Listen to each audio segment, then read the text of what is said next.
Welcome to Evolved Radio, where we explore the evolution of business and technology. Today on the podcast, I'd like to welcome an old friend, Kevin Crowe. Kevin is the founder of ERP012, which is a nonprofit that helps connect family members and loved ones to anyone that is facing a life-threatening illness through crowdsourcing travel miles and loyalty miles. Kevin was inspired to start ERP012 after losing a very close friend to brain cancer. I wanted to have Kevin on today to talk about how the evolution of technology is enabling the modern nonprofit. We also talk about how entrepreneurs are gravitating towards impact opportunities and not just strictly innovation and commercial monetization. This is a great success story of how technology is creating positive change for the world. I hope you enjoy it. Let's get started. Welcome to the podcast, Kevin. Thanks for joining us. Oh, thanks so much for having me tonight. All right, let's dive straight into it.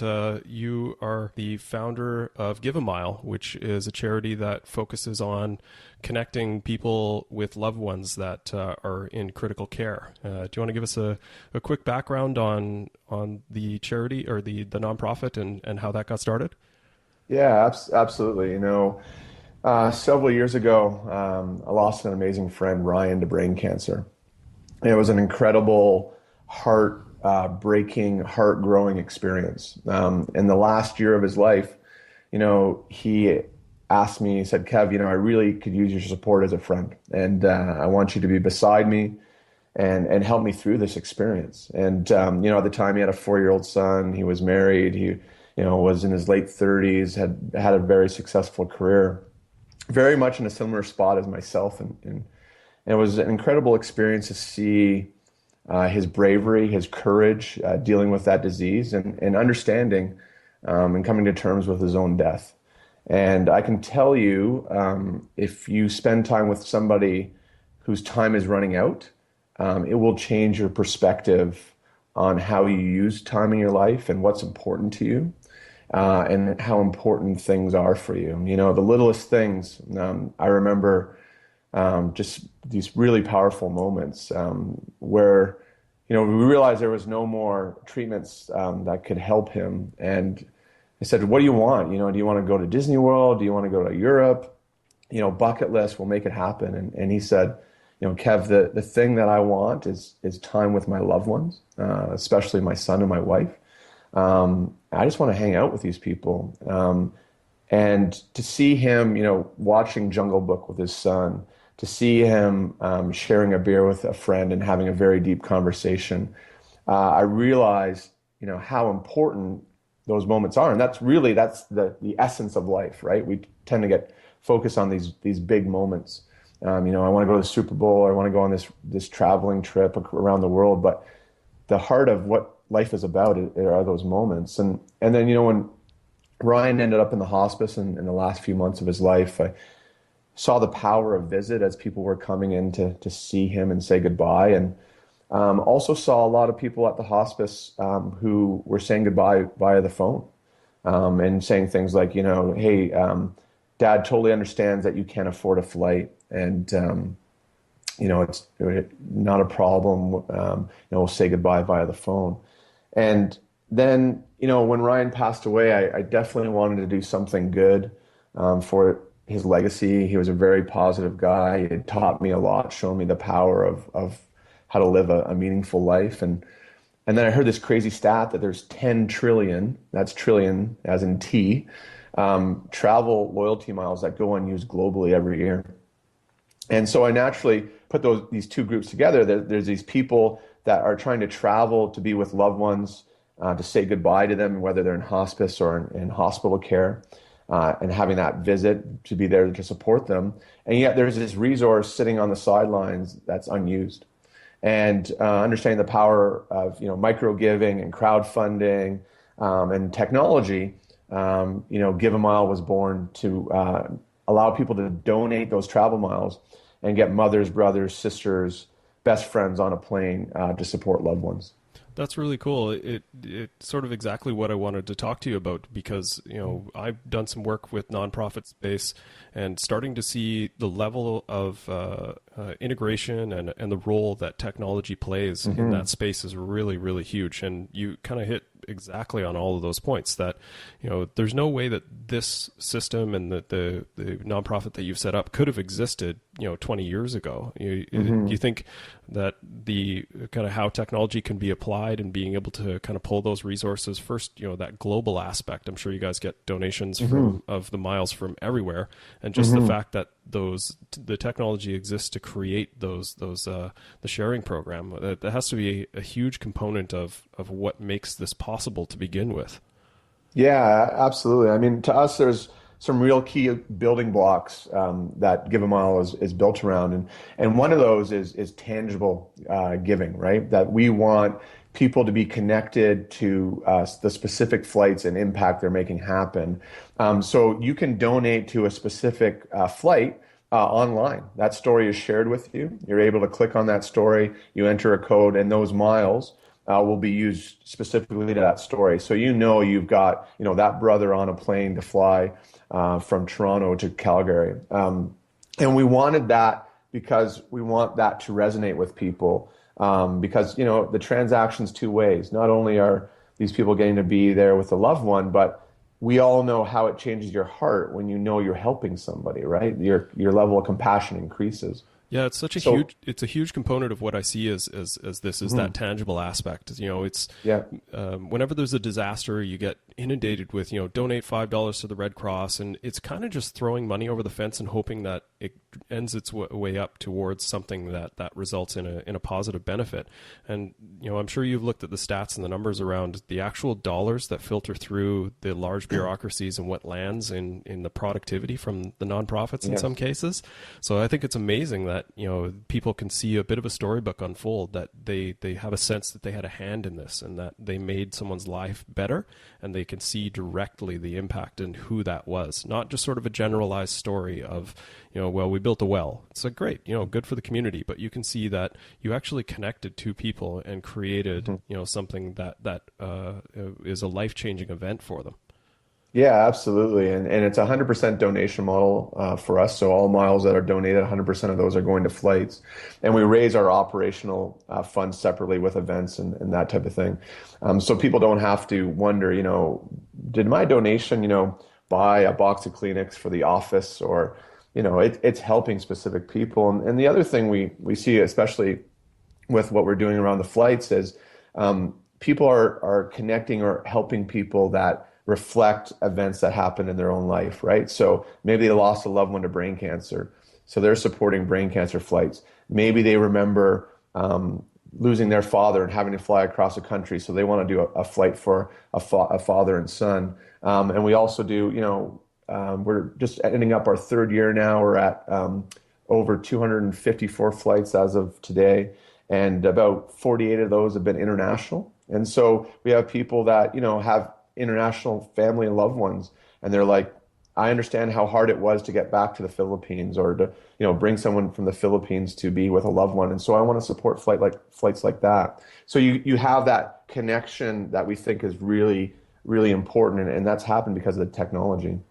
So how many flights are you guys doing? Like, is it a monthly basis or a number a year? Like, and how has that grown over the lifespan of the nonprofit? Yeah, we're just wrapping up our third year, and every year we set a flight goal. This year's flight goal was we want to do 120 flights, and right now we're at about 80 this year. We also do a specific Christmas campaign where we bring on flight heroes. They help us raise miles for flights through their friends and family, and we want to do 35 Christmas flights for loved ones. Obviously, a very special time of the year to connect loved ones that are dealing with these situations. And last year I believe we did about 104-ish flights, and the year before we did our very first year was kind of 75. So it's growing quite fast, and obviously the demand is there. It's, I think, in some ways been an underserved area. Palliative illness in general is not something that's talked a lot about or dealt a lot with, especially in Western society. I hope that's changing. I hope we have some more open conversations around death and mortality. And then the fact that, we have so many people that travel for business, and so many people that are collecting loyalty miles, and they want to do good with them, right? They're like, we see two camps: people that either they have too few miles, so they're like, I want to give them and make a flight happen, or people that travel so much, they're like, I'm never going to use these miles. And both those groups are able to make something really powerful happen by donating their miles. That's great. That's a lot. That's probably more than I would have imagined were happening. Mhm. So, congrats on the success of that. I'm curious, the donation system and collecting those miles, do they have to be like a particular type of mile, and how do is there any legal restriction around how those miles are utilized? How do you guys manage to kind of cobble together 14 or 5 different people and all of their disparate miles and make a flight happen around that? Yeah, for sure. Aeroplan has been a major partner for us, and I can't say enough about them. And they are the major number one source of miles that are donated to us. And you want to talk about technology and allowing a not-for-profit to exist. When we first started the concept of Give a Mile, I had my Aeroplan account, and I had people transferring their miles to my account, for the first flight. Right. And there was transfer fees and all kinds of things. And we got on Twitter and we tweeted out to Aeroplan that we were trying to do this and this is what our vision was. And they literally called us 24 hours later and said, we'll set you up as a charity. We'll allow people to transfer miles to you online. So think of them as the PayPal in the middle of this transaction. And we'll allow people to transfer their miles for $0 transaction fee. Wow. And so that was the huge catalyst in the middle of this that really allowed Give a Mile to start and grow momentum and get people donating. And then we do have other miles such as American Express that can be converted to Aeroplan, and people can donate money, and we do accept Bitcoin donations, etc. But Aeroplan by far is the biggest partner we have. Very cool. Yeah, it's incredible to have a powerful partner that sort of understands the idea and the basis of the goal that you're setting. That can, but great success story that they were actually able to pivot on that and be able to partner with you versus some organizations, they may look at as you guys are gaming the system and we don't want you to do this. That's great that they were able to support you in that way. Well, it's to us, it's just such a win-win-win for everybody, right? It's obviously a win for the loved ones to be able to get on a plane and be there. It's a win for people donating their miles because they get this impact and this feeling of compassion and good that they're creating. And it's a win for a brand like Aeroplan because people are loyal and love what the brand's doing, right? They're making good happen in the world and they're committed to it. And so we just feel like what a great scenario to be in where everyone's going to win in this transaction. So, obviously what you guys deal with is an absolute smorgasbord of emotions. There's an incredible amount of grief and sorrow of losing a loved one, and then the elation of actually being able to go visit them and to be able to say some goodbyes and connect. So, and you guys sort of working on the sidelines and are sometimes arm in arm with these people. It must be a little overwhelming to kind of deal with the, the sensitivity of the nature of what you're dealing with and sort of facing death, but then also the elation of being able to provide the service for people. Can you talk a bit about the kind of that emotional roller coaster, both for you and for the people you're serving? Yeah, absolutely. And I can tell you there's many a day I have cried and laughed and just felt my heart grow bigger all in about 2 minutes. And these are incredible stories and incredible people you're getting connected to. And the flights, the stories I can tell you, range from everything where you have a son who maybe hasn't talked to his dad in 10 years and has reached out to us and, said, I understand, my dad's in the last few days of his life and I need to make amends. I need to get on a plane and I need to say what needs to be said. We've had fathers reach out to us to say that I disowned my son who's gay, and I'm in the last few days of my life, and I need to make that right.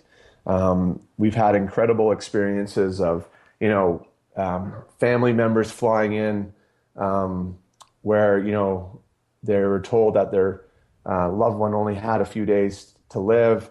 They're hanging on. They arrive. They spend time with the loved ones, and they pass away the next morning. So you just feel like it was destiny to get that person on a plane and be there. One of the very first flights I gave away always sticks with me. It was a woman. She was trying to get back to the Philippines to say goodbye to her family. She had stage 4 terminal cancer. They had stopped treatment. We had heard that, she was basically selling some stuff, her furniture, etc., to try to get a plane ticket because this is how important it was to her. And we got connected to her and had to deliver the ticket to her personally because she no longer had a computer. I showed up with the plane ticket and she gave me this amazing hug. She hugged me for about 2 minutes, broke down in my arms, and we both had a good cry together. And you could just feel the determination in this woman. And she just said, I have to fly from Canada to Manila, then I have to take a 3-hour train, but I need to say goodbye to my mother and my brothers. And she goes, I just feel I need to do this. And she goes, I don't know if I have the strength to make it back, but I know I'm going to make it there.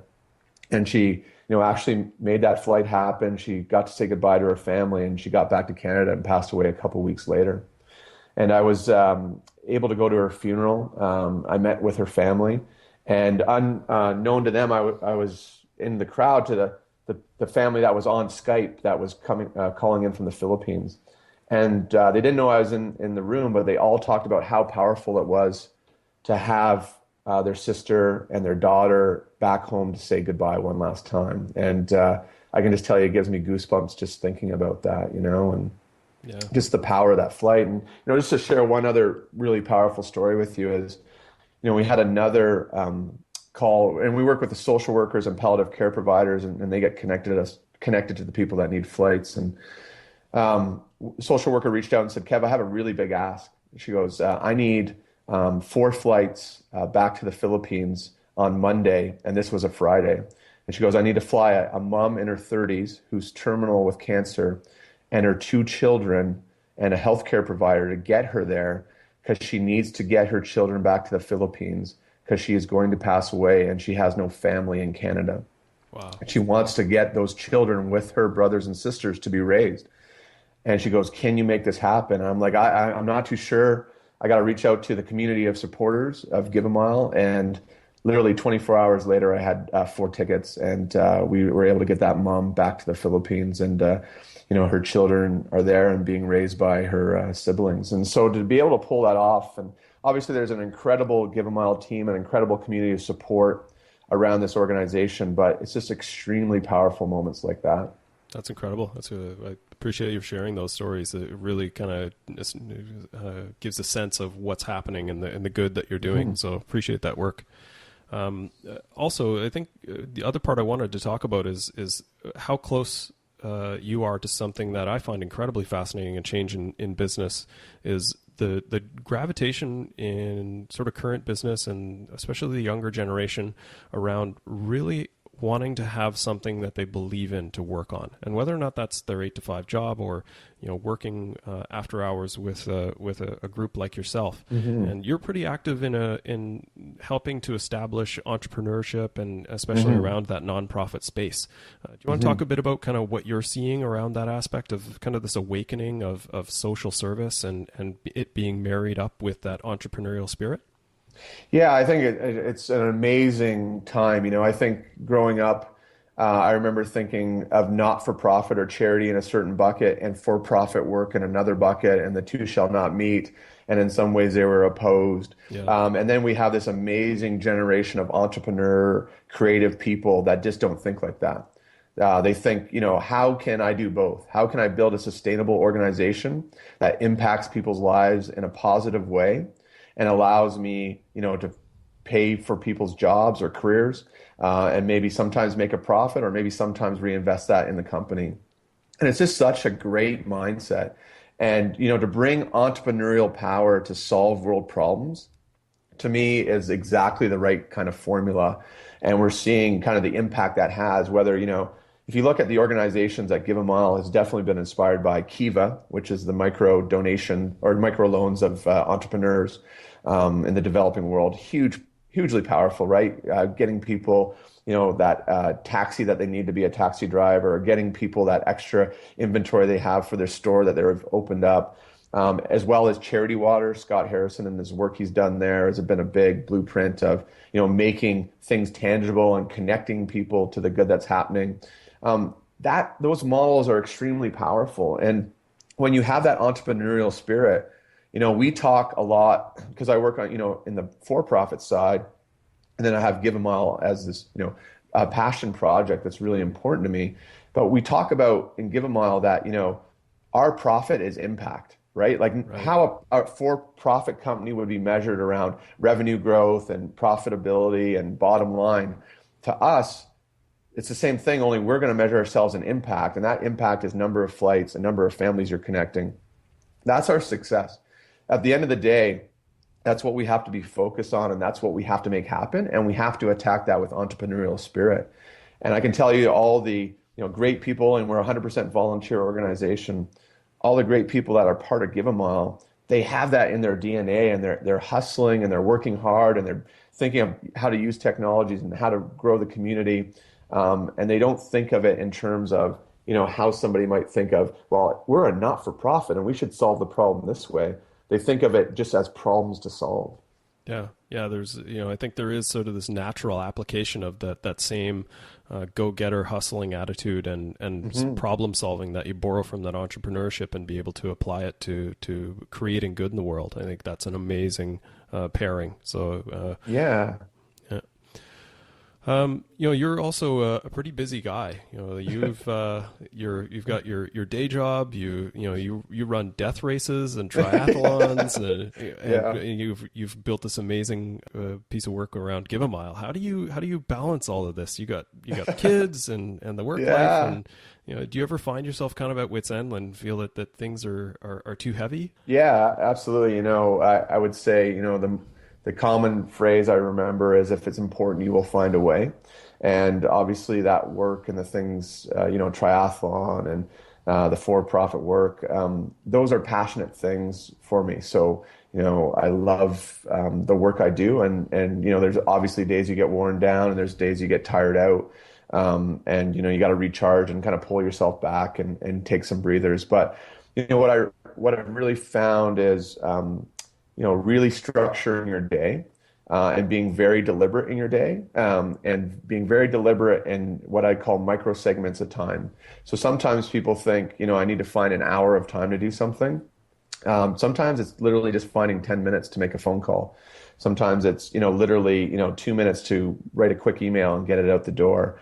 I'm an early morning person. I love to get up in the morning. I exercise first, and then I tend to have a list of important things that I need to get done before I would call the day starting, because the day obviously involves a lot of meetings and time with people, and you don't tend to be able to get your hands dirty and get your work done. And so I tend to use the early morning hours to do that. I also have an amazing wife who's very supportive and understands, this is the DNA, and so she's behind me making a lot of things happen that allow that support to happen. So for instance, I can get out of grocery shopping when I need to work on things. But yeah, it's deliberate use of time and understanding what creates impact in your time. I really focus on that 80-20 rule and eliminating things that aren't creating impact or results, and finding the 20% that continually do create your 80% of your results, and saying, okay, how do I get to do more of that? How do I delegate or get things off my plate and use my talents where I can get the biggest impacts? Very well said. I'm also a huge believer of the 80-20 rule, the Pareto principle. It's yes, it applies to pretty much everything. It's amazing. Yeah, it's an amazing rule. Everything falls into that bucket. It's yeah, awesome. It's so universal. It's incredible. Yeah. Well, Kevin, we're getting to the end of the show, and really want to thank you for what you've developed with Give a Mile. Obviously, the work that you're doing is creating amazing experiences for people, and just a huge opportunity for some families that wouldn't be able to connect with loved ones in a really, really high stress situation. So really appreciate the work that you're doing. Obviously, where can people find Give a Mile and support the cause? Yeah, giveamile.org is our website. You can go there and you'll see the active flights. We welcome you to donate to those flights and would love your support. You can also follow us on Twitter at Give a Mile or Instagram at Give a Mile. All right. So we'll end it there, and really appreciate your time, Kevin, and all the best through the course of the year and into the future with Give a Mile. Thanks so much.